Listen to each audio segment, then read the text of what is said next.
Oke, selamat siang Tribuners. Kembali lagi bersama saya Bayu Saputra, host Tribun Lampung.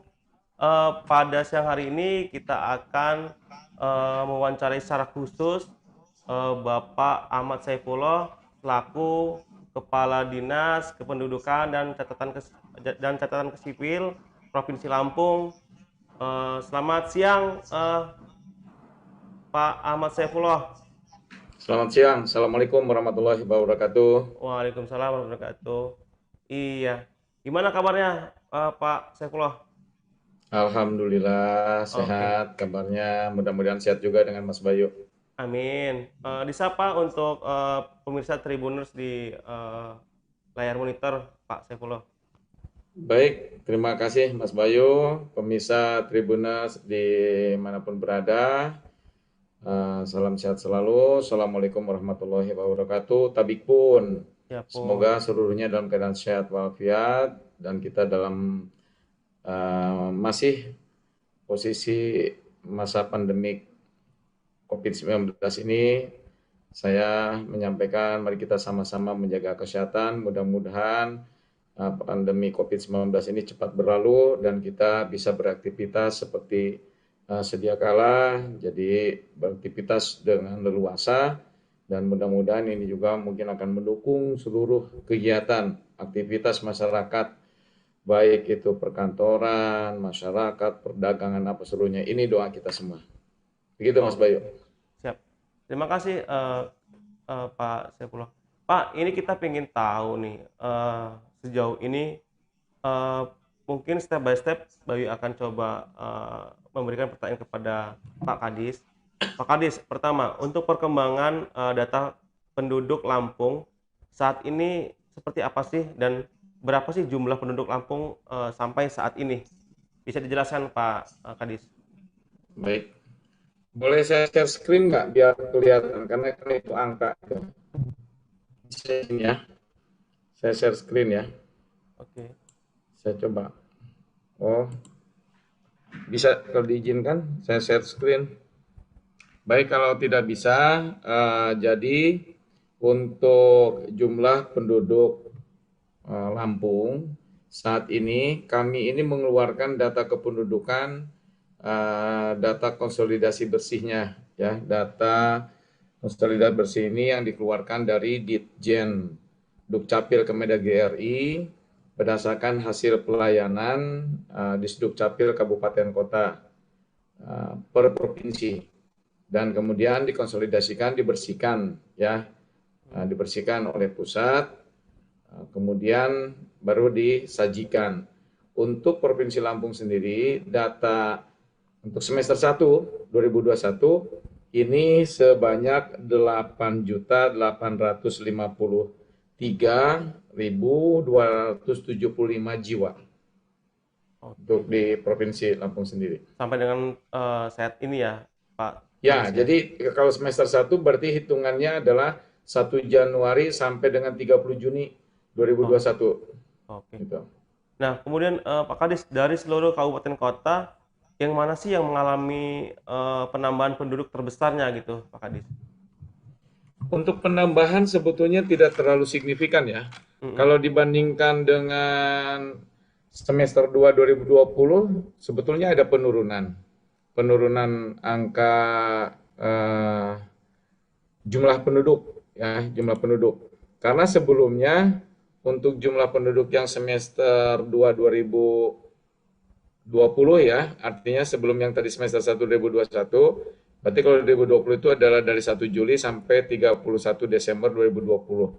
Itu sebanyak 9.088.199. Nah, sekarang kan terdapatnya 8.853, ya, berarti ada penurunan sekitar 200.000. Nah, 200.000 ini juga tersebar ke 15 kabupaten kota. 15 kabupaten kota. Untuk secara yang naik signifikan tidak ada, tapi memang hanya berkisar antara 3.000, 5.000, kemudian ada yang 6.000, kemudian yang naik, ya, yang naik itu ada di posisi di Lampung Selatan, kurang lebih dari satu semester ini naik 5.000, Mhm. Kemudian Lampung Tengah justru ada penurunan, Mhm. penurunan sebesar 6.000. Kemudian yang agak turun lagi, agak tajam juga, yaitu di Lampung Timur. Kalau kenaikan itu ada di Pesawaran itu 3.000, dan di Pringsewu. Pringsewu ini 4.000 juga nih. Dari Heeh. jumlah penduduknya agak kecil tapi sudah ada naik. Jadi tidak terlalu signifikan lah. Jadi naik turunnya tadi dari angka angka 20.000 itu ada peningkatan turun dari 15 kabupaten kota. Oke. Pak Kadis, sebenarnya apa saja sih faktor yang menyebabkan pertambahan penduduk di Lampung ini sih, Pak Kadis? Kalau sebetulnya kami tidak mendata secara signifikan berkaitannya dengan faktor pengaruhnya ya. Mhm. Hanya saja bisa dipengaruhi dikaitkan dengan data kependudukan ini adalah pindah datang Mhm. ya, dari pindah datang tersebut.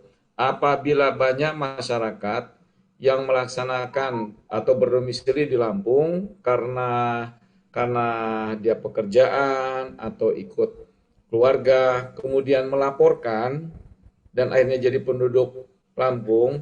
Nah, ini juga saya meyakinkan bahwa ini akan menjadikan penambahan. Tetapi kalau sepertinya secara datanya, kemudian mungkin kan ada namanya kami ini data sama dengan kayak BPS. BPS ini adalah nanti mendata bagi yang ada di sini ya. Kok jumlahnya lebih besar? Nah, mungkin ada masyarakat yang datang di sini tapi dia tidak tidak pindah gitu loh. Itu tidak terdata dalam kami. Nah, bisa jadi penurunan apabila contoh Mhm. kalau sepertinya masyarakat Lampung sendiri bekerja keluar, kemudian ikut keluarganya atau dengan jumlah kematian yang signifikan besar. Ini juga menjadikan pengaruh terhadap penurunan jumlah daripada penduduk itu sendiri. Jadi itu saja antara pindah datang. Kalau kelahiran, saya kira antara kelahiran dengan kematian ini agak agak imbang lah. Kalau hanya dikaitkan dengan hal biasa ya, Mhm. kecuali mungkin kalau ada kayak kemarin lah, ada masa pandemi tiba-tiba banyak. Nah, tapi itu juga kan banyaknya tidak tidak kebetulan saja di Lampung, tapi tidak seluruhnya orang Lampung gitu. Atau yang terdata di dalam data kependudukan di Lampung. Gitu Mas Bayu. Oke. Pak Kadis, bagaimana sih dengan arus keluar masuk, penduduk, di mana ada penduduk yang berpindah keluar Lampung, kemudian masuk lagi ke Lampung, nah untuk bekerja bahkan tinggal dan menetap. Nah, apakah besar pengaruhnya nih, Pak Kadis? Ya, seperti yang tadi saya sampaikan, Mhm. apabila yang masuk, kemudian yang bersangkutan saya sampaikan tadi karena bekerja, kemudian karena ikut keluarga atau karena sekolah, kemudian datang ke Dukcapil, melakukan pelaporan, pindah ya. Jadi yang bersangkutan mengurus surat keterangan pindah warga negara Indonesia atau dengan terbitkannya SKPWNI. Mhm. Kemudian mengurus nih jadi penduduk Lampung. Nah, apabila seluruhnya itu melakukan hal seperti itu pasti laju Membengkak. pertumbuhannya Iya. angka ya akan membesar gitu, akan membesar. Nah, tetapi kalau jumlahnya kok banyak nih penduduknya di sini, tapi kok sebenarnya biasa-biasa saja, berarti mungkin mereka hanya berdomisili saja. Dan kalau berdomisili, kita tidak mendata di server kita bahwa itu adalah masyarakat Lampung secara data kependudukannya. Gitu. Nah, kalau kaitannya bagaimana sih pengaruh dengan COVID, saat ini, di mana banyak juga pasien yang meninggal dunia. Pengaruhnya dengan jumlah penduduk Lampung seperti apa nih, Pak Kadis? Ya, selama yang COVID ini kemudian dilaporkan dari ahli warisnya, kemudian kami terbitkan eh, akte kematiannya, maka itu akan tercatat. Mhm. Kalaupun dia signifikan dalam artinya bahwa banyak itu karena korban COVID, ya ini pasti akan menjadikan penurunan juga. Namun kami juga sudah bekerja sama dan perintah dari Pak Gubernur, Wakil Gubernur, Pak Sekda juga, bahwasanya malah kita jemput bola dari beberapa dinas kependudukan pencatatan sipil kabupaten kota pada saat mengetahui bahwa ada korban COVID dilaporkan tidak oleh ahli waris, malah justru dari rumah sakit atau satgas Kopis, kemudian kita jemput bola. Kita lihat, kita berkasnya ada, surat keterangan kematiannya ada, kemudian langsung kita terbitkan akte kematian dan kita serahkan kepada ahli warisnya. Itu. Kalau secara angka besarnya ya saya kira mungkin itu berkaitan dengan korban COVID ya. Tapi kan kita ketahui juga yang meninggal di Lampung ini bukan masyarakat yang punya KTPL-nya Lampung gitu. Tapi kan secara jumlah COVID itu harus terlaporkan gitu. Oke. Kemudian terkait penggolongan penduduk ekonomi bawah, menengah dan atas, itu bagaimana sih Pak Kadis, di Dukcapil melakukannya Pak Kadis? Nah, kalau kami, Mas Bayu, untuk penggolongan ekonomi atas ke bawah ini, kami tidak memiliki data hal seperti itu ya. Tapi mungkin secara umum, Kemendagri menyajikan data berkaitan umur, sekolah, itu ada di webgis Kemendagri RI.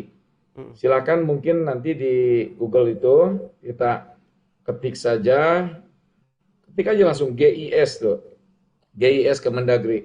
Di Mhm. sana tersajikan data-data ya, data-data secara agregat, jumlah penduduk mulai dari provinsi, kabupaten, kecamatan, desa, kelurahan, kemudian jumlah anak, jumlah bahkan di situ ditambahkan kecamatannya ada berapa, desa ada berapa. Nah, kalau untuk Dukcapil sendiri selaku unsur pelaksana daripada penyaji data kependudukan secara langsung untuk menjadikan antara tadi ya masyarakat yang ekonomi lemah, apa ekonomi bawah atas itu kita tidak mungkin itu datanya jadi bisa khusus ada di Biro Ekonomi, Biro Ekonomi. Hanya saja kalau sepertinya mereka sudah punya data antara ekonomi ekonomi yang uh, tinggi dan bawah ya, itu mau melihatnya karena ada suatu sudah kerjasama, kemudian mengecek itu bisa kelihatan. Mhm.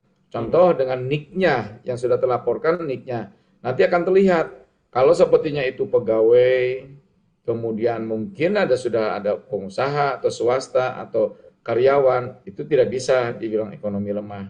Nah inilah berdasarkan hasil kerjasama juga pemampatan data kependudukan.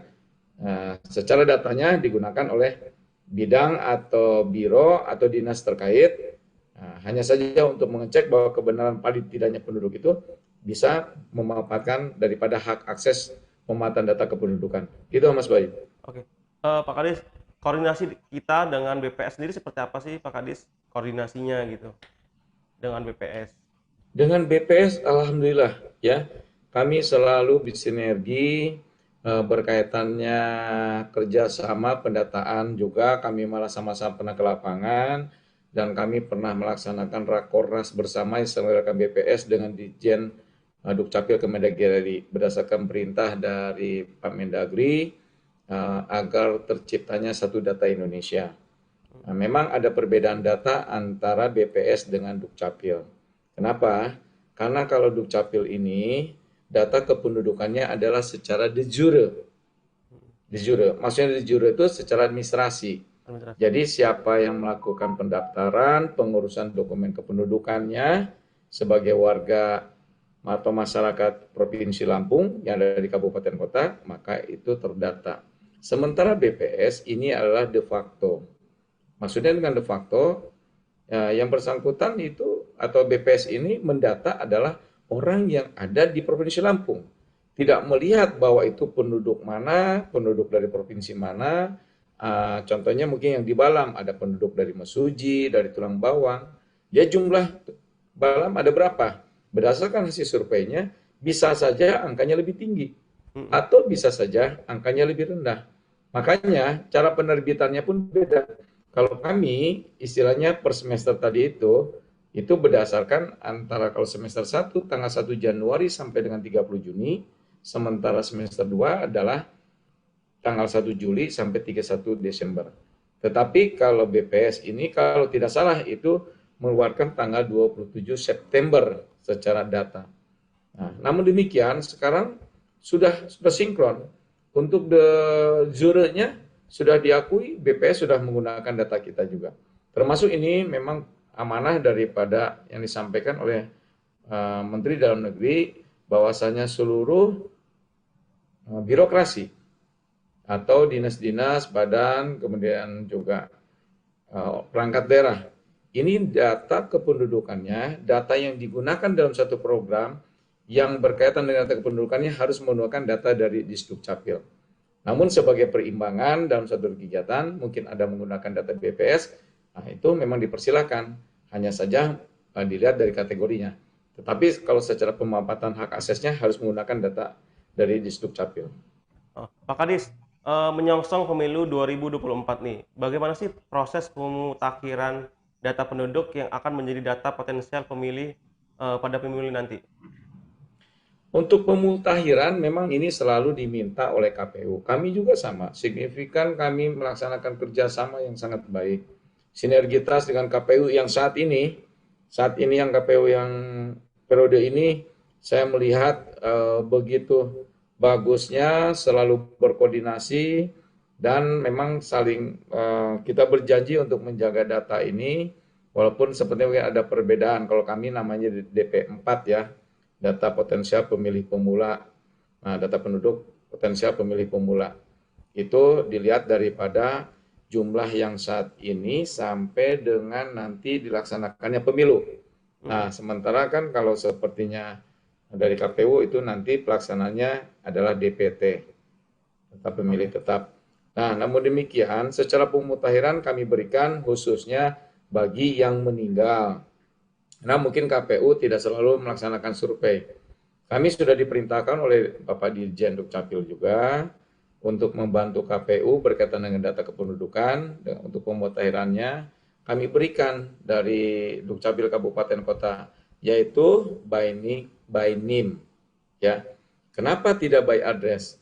Karena KPU sudah memiliki hak akses data kependudukannya melalui servernya, melalui aplikasi yang telah diberikan hak akses tersebut, sehingga pada waktu NIK-nya tersebut tinggal di entry, itu sudah keluar alamatnya. Jadi kami tidak memberikan secara by address-nya. Jadi di Dukcapil Kabupaten Kota memberikan kepada KPU daerahnya atau di KPU Kabupaten Kotanya berupa by NIK dengan by NIM bagi yang meninggal yang sudah melapor ke Dukcapil yang sudah diterbitkan akte kematiannya. Kalau sepertinya, Pak, itu kok ada yang meninggal, Pak, Bapak kok tidak terbitkan? Ya kami juga tidak bisa menerbitkan begitu saja tanpa ada unsur pendukungnya, tidak ada laporannya. Kami akan salah apabila tiba-tiba hanya mendengar satu pendengaran saja mengatakan ada yang meninggal, kemudian kami tidak punya faktor pendukungnya untuk melakukan penerbitan akte kematian, kami juga tidak bisa. Contoh mungkin KPU menemukan ada 10 yang meninggal, kok tidak diterbitkan? Ya bagaimana kalau kami bisa terbitkan kalau ahli warisnya sendiri tidak melaporkan? Atau dari pihak RT lah boleh, silakan. Contohnya mungkin karena ketidaktahuan daripada masyarakatnya, dibantu oleh RT, ada surat keterangan kematian dari RT atau dari desa, kemudian juga disaksikan oleh yang menandatangani, nanti mungkin boleh pihak keluarga bahwa memang betul si A atau B ini telah wafat. Nah, itu baru kami bisa terbitkan. Gitu. Jadi dengan KPU pemutaran ini alhamdulillah kami bekerja sama yang terbaik selalu juga, dan kami selalu dilibatkan dalam rapat-rapat untuk pemutaran data ini. Begitu Mas Bayu. Pak Kadis, terakhir Pak Kadis, ini kan kita ketahui kemarin kan Disduk Capil membuka layanan pojok konsultasi nih. Nah, sejauh ini seperti apa sih perkembangan pojok konsultasi bagi masyarakat Lampung nih, Pak Kadis? Ya, alhamdulillah. Saya setelah launching itu, termasuk kemarin ada beberapa podcast, kemudian ada banner juga. Ini jadi tantangan tersendiri karena WA yang kami sebar memang baru satu nih. Insya Allah nanti saya kembali dari Semarang ini, kembali dari pelaksanaan diklat kepemimpinan, dan ini merupakan juga proyek perubahan saya, implementasinya pojok konsultasi. Dan saya tunjukkan kepada penguji dari lembaga administrasi negara ini. Jadi pojok konsultasi ini sekarang banyak yang pada mengadu tentang tidak sinkronnya NIK dengan vaksin, lebih banyak dengan vaksin, dengan NPWP, dengan bank, apa serunya. Kami layani dengan baik, dengan lelah apapun juga. Hanya memang mungkin kami juga mohon maaf, karena memang baru satu nomor. Yang masuk ini kadang-kadang 30 langsung. Ada beberapa masyarakat ingin, Pak cepet lah Pak, gimana ini kok berapa jam apa seluruhnya, karena Kami kan hanya memfasilitasi. Dari pojok konsultasi ini ada pelayanan bagaimana pengaduan NIK. Kami harus rangkum dulu, kemudian kami kirim ke data warehouse pusat. Di sana dilihat secara data konsolidasi, kalau seperti tidak ada permasalahan, maka diinformasikan ke kami bahwa datanya sudah valid. Tetapi apabila tiba-tiba mungkin ada NIK-nya ganda atau datanya ganda dengan satu NIK, itu diinformasikan sama kami, kemudian nanti agar dilaksanakan konsolidasi manual di kabupaten kota. Akhirnya saya kirim lagi ke administrator database atau pada operator servernya. Saya sampaikan bahwa ini harus konsolidasi manual. Apa ini dimaksud dengan konsolidasi manual? Contohnya mungkin pada saat yang bersangkutan, pada waktu itu hari ini mau ngurus BPJS, kemudian melakukan perekaman.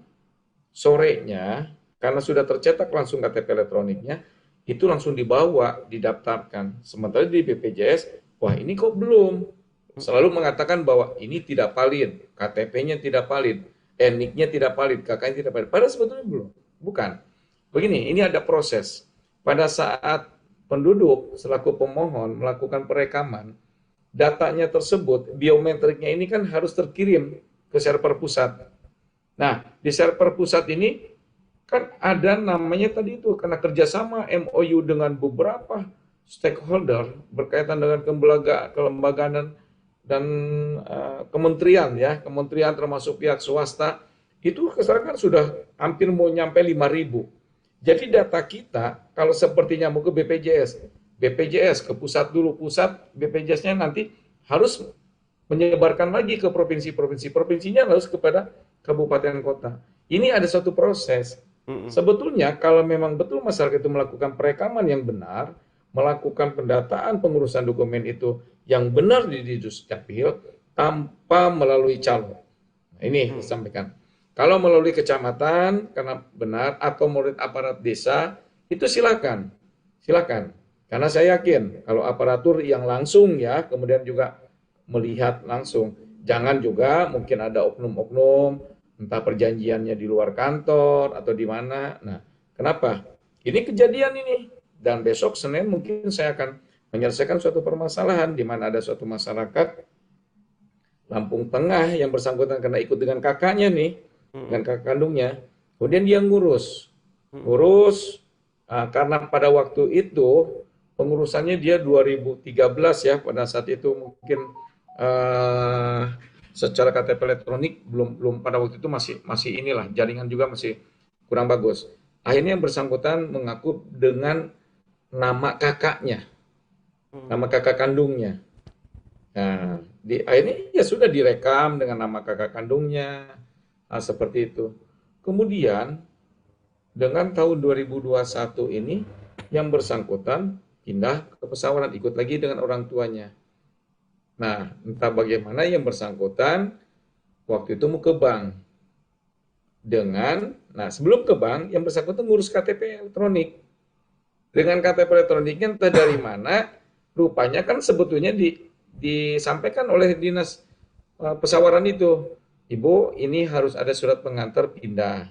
Kemudian kalau Ibu mau mengatasnamakan, karena Ibu tadi itu yang KTP yang dari Lampung Tengahnya, namanya yang dikatakan bahwa itu nama kakaknya, terus Ibu mau sekarang nama sendiri, ya tidak bisa, katanya begitu kan. Jadi Ibu harus pakai surat pindah dulu.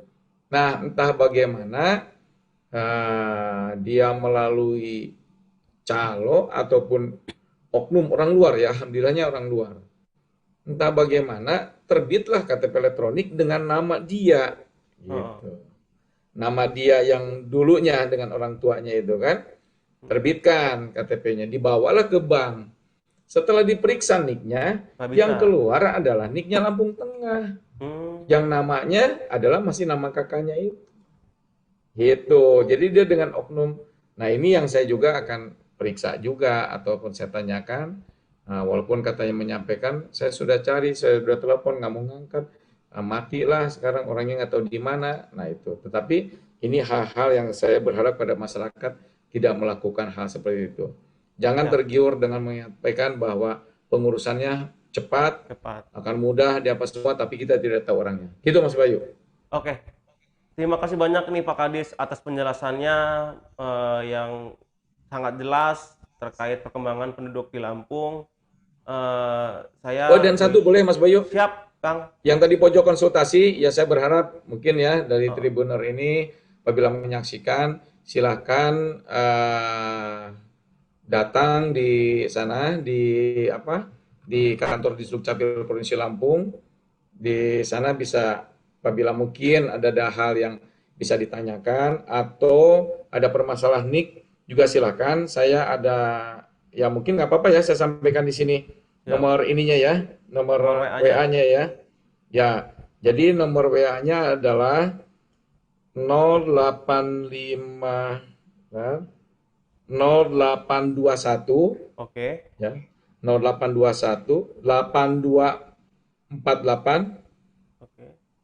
5786.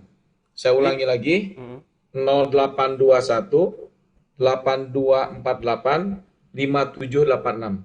Silakan pemirsa Tribuner, semoga bisa memanfaatkan nomor WhatsApp itu sebagai sarana daripada pojok konsultasi di Dukcapil Provinsi Lampung. Atau mungkin ada yang belum paham, Pak, kok sekarang kartu keluarga saya tidak ada tanda tangan kepala dinasnya, hanya ada mm, barcode. mm. Mungkin mau menanyakan lebih jelas apa menjadikan regulasinya secara tataran hukumnya. Silakan, kami tunggu datang di sana. Tapi kalau hanya mungkin permasalahan nik, tidak sinkron, itu bisa menggunakan nomor WA tadi. Itu Mas Bayu. Oke. Terima kasih. Terima kasih banyak nih Pak Kadis atas penjelasannya terkait pendudukan Provinsi Lampung dan ada pojok konsultasi juga tadi. Ini memberikan kita masyarakat Lampung bisa terbantukan dengan persoalan-persoalan administrasi pendudukan begitu ya Pak Kadis ya. Ya, Oke, akhir kata saya Bayu Saputra mewakili Tribun Lampung dan Pak Kadis Ahmad Saifullah yang berkenan hadir pada wawancara khusus. Saya akhiri. Wabillahi taufiq wal hidayah. Wassalamualaikum warahmatullahi wabarakatuh. Waalaikumsalam warahmatullahi wabarakatuh.